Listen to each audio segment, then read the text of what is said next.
할렐루야. 오늘 우리가 함께 읽은 이 에스라 2장 말씀은요, 긴 사람들의 명단과 그리고 하나님 앞에 어떤 사람들이 돌아왔는지, 어떤 일하는 사람들이 돌아왔는지를 기록하고 있습니다. 1차 귀환자들의 명단이에요. 1차 귀환자 명단. 말씀드린 것처럼 이 에스라서는 크게 두 부분으로 나뉘어진다 그랬죠. 6장까지가 1차 귀환 이야기입니다. 그리고 그 다음이 2차 귀환 이야기고요. 사실은 더 큰 목적은 이 뒤 2차 귀환 때에 나오는 것에 우리들이 신앙적 교훈이 더 크게 담겨 있는 부분이 있습니다. 그거는 그때 거기 가서 읽기로 하고요. 오늘 이야기를 보면은요, 사실 여러 사람들의 이야기들을 쭉 기록하는데 하나하나도 사실은 다 의미가 있습니다. 의미가 있는데 오늘 이 말씀을 가만히 보면 사람 중심의, 족보 중심의 명단과 그리고 사역 중심의 명단, 크게 보면 두 가지로 나뉘어지는 것을 보게 됩니다. 그러니까 돌아온 사람들은 1차 귀환 때 돌아온 사람들은 가문의 신앙적인 배경을 가지고 돌아온 사람, 쉽게 말하면. 또 하나는 돌아와서 이 에스라 전체의 키워드는 성전 재건이라고 그랬잖아요. 성전을 재건하여 하나님 앞에 예배를 드리려고 하는데, 이 예배를 드리려고 할 때에 여기에 필요한 사람들, 그들이 그렇게 돌아오고 있다라고 봐도 과언은 아닙니다.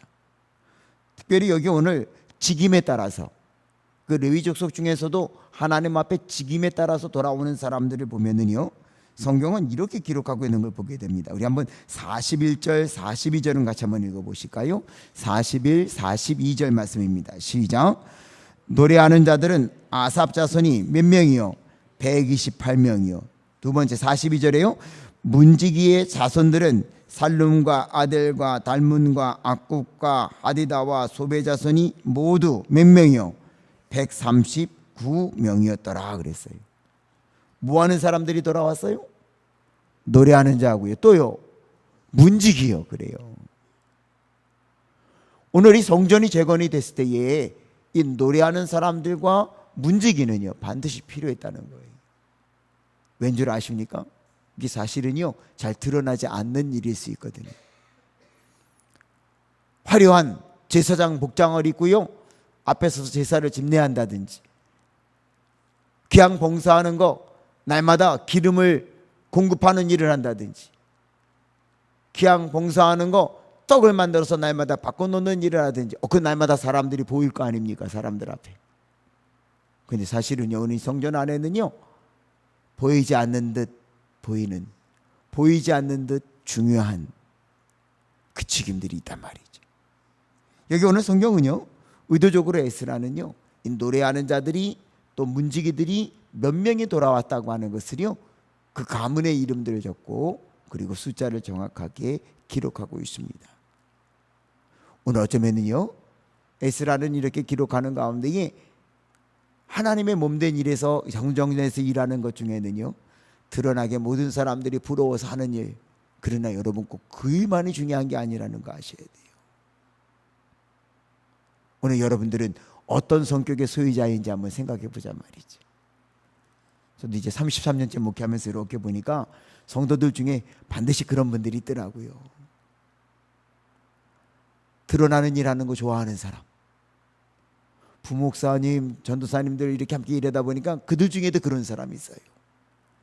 드러나는 일을 시키면 잘해. 드러나지 않는 시키면은요 심통 부리고 잘 안 하는 분도 있더라고요. 근데 여러분 기억하셔야 돼요. 성경은 지금 의도적으로요 노래하는 자들, 그리고 어떤 사람이요? 문지기를 지금 거론하고 있어요. 보통 때 노래하는 자들이 누군지, 보통 때 문지기가 누군지는 관심도 없어요. 관심도 없어. 근데 에스라는 의도적으로 돌아온 사람들 중에, 그것도 1차 귀환자 중에, 1차로 먼저 돌아오는 사람들 중에 이런 사람들이 있었습니다 라고 하는 보고하고 있단 말이죠.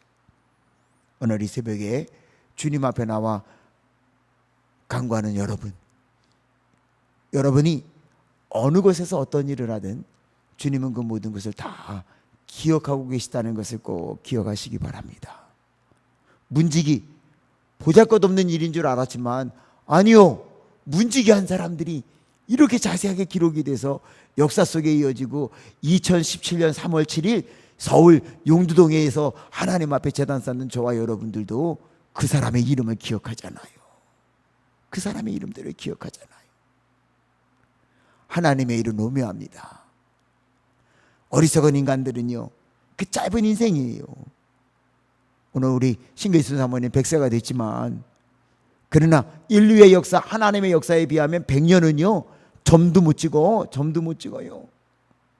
근데 그 짧은 인생을 살면서도요, 하나님의 영광, 하나님 앞에 기억된 바 되려고 하지 않고 사람들한테 보이려고 하고 사람에게 기억되려고 한다면요, 그건 어리석은 거라는 거죠. 성전 안에서 하는 일이 얼마나 많아요. 그런데 오늘 성경은요, 노래하는 자들과 문지기들에 대하여 유독 자세하게 기술을 남기고 있다고 하는 거예요.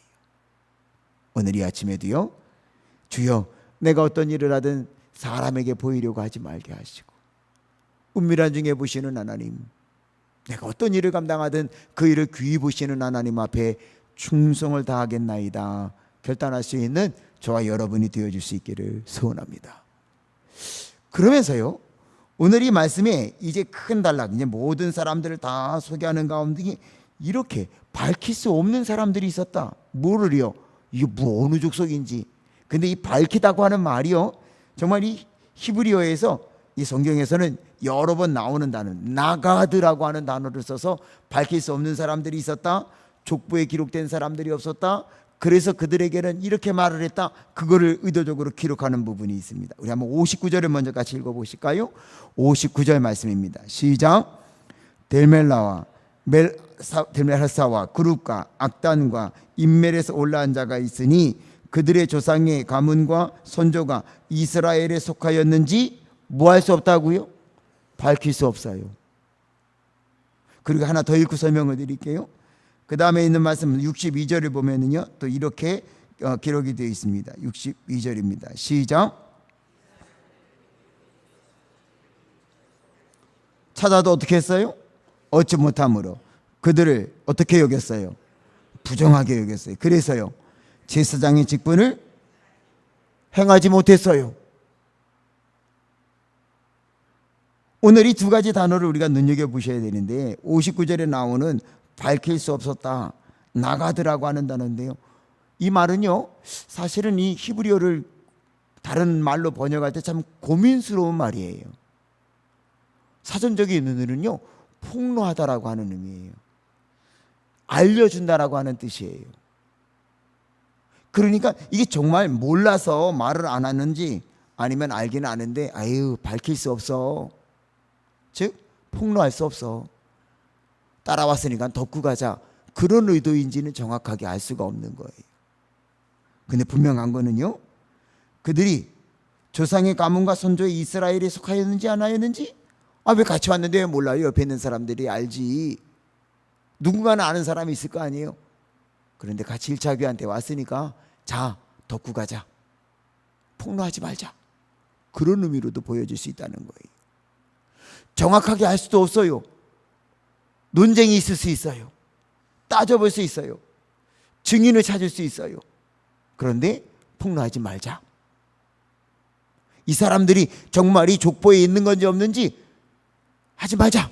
자, 여기까지 덮는 거야. 왜? 이 사람들 우리 따라서 여기 지금 귀한 자의 몽단에 오른 사람인데, 귀한 자의 이 반열에 오른 사람들인데 그냥 데리고 가자. 그런 의미로도 이 말씀이 해석이 되는 부분이란 말이죠. 그런데 62절의 말씀은요, 더 정확하게 이렇게 밝히고 있어요.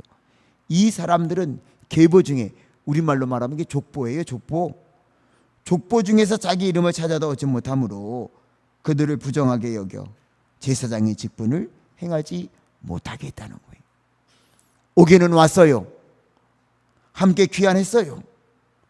그런데 그들을요, 지금 부정하게 여기고요, 그들에게는 제사장의 직분을 맡기지 않았어요. 맡기지 않았을 뿐만 아니라 그 다음 63절에 있는 말씀을 보면 이렇게 기록하고 있습니다. 그럼 63절로 읽어보실까요? 63절입니다. 시작. 방백이 그들에게 명령하여 우림과 둠밈을 가진 제사장이 일어나기 전에는 지성물을 먹지 말라 하였느니라. 오늘 이 말씀을 보면은요, 우리가 이렇게 볼 수 있을 거예요. 59절, 그 다음에 62절, 63절에 있는 말씀을 통해서 봐야 되는 거는요. 70년 만에 돌아온 거잖아요. 그런데 돌아오는 목적이 뭐라 그랬어요? 성전 재건이에요. 마치 첫 번째 애굽에서의 출애굽의 목적이 하나님 앞에 제사를 드리러 가는 거였다면, 하나님의 모세가 하나님, 내가 바로 왕 앞에 갔을 때에 내가 이스라엘 백성들 데리고 가나안으로 간다 그러면 왜 가냐 그럴 텐데 내가 뭐라고 말씀을 해야 될까요? 그때 하나님이 야, 나한테 제사 드리러 간다 그래. 이게 출애굽의 목적이거든요. 그런데 오늘 2차 귀환의 목적은요, 성전을 재건하는 거예요. 결국 일맥상통하는 부분이 있는 거거든요. 그럼 70년 만에 터잡았던 바벨론 떠나갔고요. 말이 70년이지.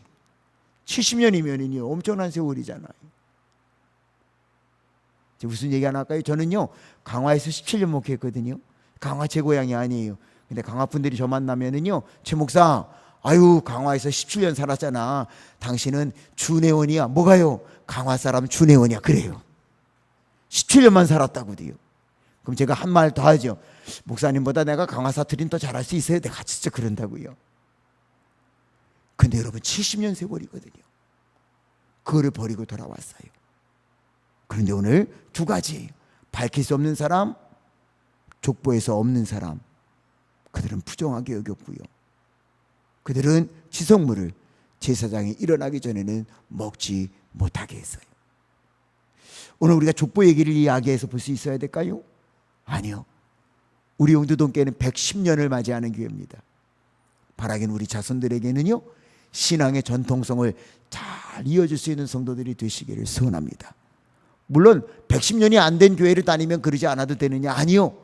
우리가 예수 앞에 구원받은 성도로서, 용두동교회도 110년이 짧은 건 아니지만 2000년 기독교 역사에 비하면 또 그건 또 긴 것도 아니란 말이죠. 그러나 중요한 거는요, 언젠가 주님을 우리를 바라볼 때에 우리도 만약에 최범선, 에이 그래 너 밝힐 수는 없다.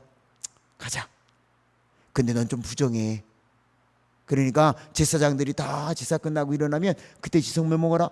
그 얼마나 부끄러운 일이냐 말이죠. 최범선, 그 신앙의 족보에 있나? 물론 제가 경주 최씨 족보에는 있죠. 저도 강가정파에 속해 있는 분명히 제 멧돼손이라는 거 제가 아니까는요. 근데 그게 중요한 게 아니잖아요. 우리가 신앙 안에서 새로운 신앙의 족보를 써나가게 했을 때에 거기에 기록된 바 될 수 있는 신앙을 지켜가는 성도들이 되어지기를 소원합니다. 그러기 위해서는요, 우리가 내게 무엇을 맡겨주시든 어떤 일을 맡겨주시든 그게 노래하는 자든 그게 문지기든 언제 어디서나 최선을 다하여 충성하는 이들이 되어질 때에 주님 앞에 온전히 서는 저와 여러분이 되어질 줄로 믿습니다. 오늘도 우리가 감사하자고요. 하나님 감사합니다. 이 한날의 첫 시간을 깨워 주의 전에 나와서 주님 앞에 영광을 돌리게 하셨사오니 내가 신앙의 계보에, 용두동 교회를 통한 신앙의 계보에 내가 기록된 바 되게 하시고 주님 앞에 밝혀져도 당당한 자가 되게 없어서 밝힐 수 없는 자가 아닌 밝힐 수 있는 자가 되게 해주시고 신앙의 계보에 기록된 바 될 수 있는 복된 믿음의 길을 걷게 해달라고 기도할 수 있는 저와 여러분이 되어줄 수 있기를 소원합니다. 오늘도 이 말씀을 의지하셔서요, 간절히 기도하시다가 자유롭게 돌아가셔서 승리하는 한 날을 살아갈 수 있는 저와 여러분이 되어주시기를 소원합니다.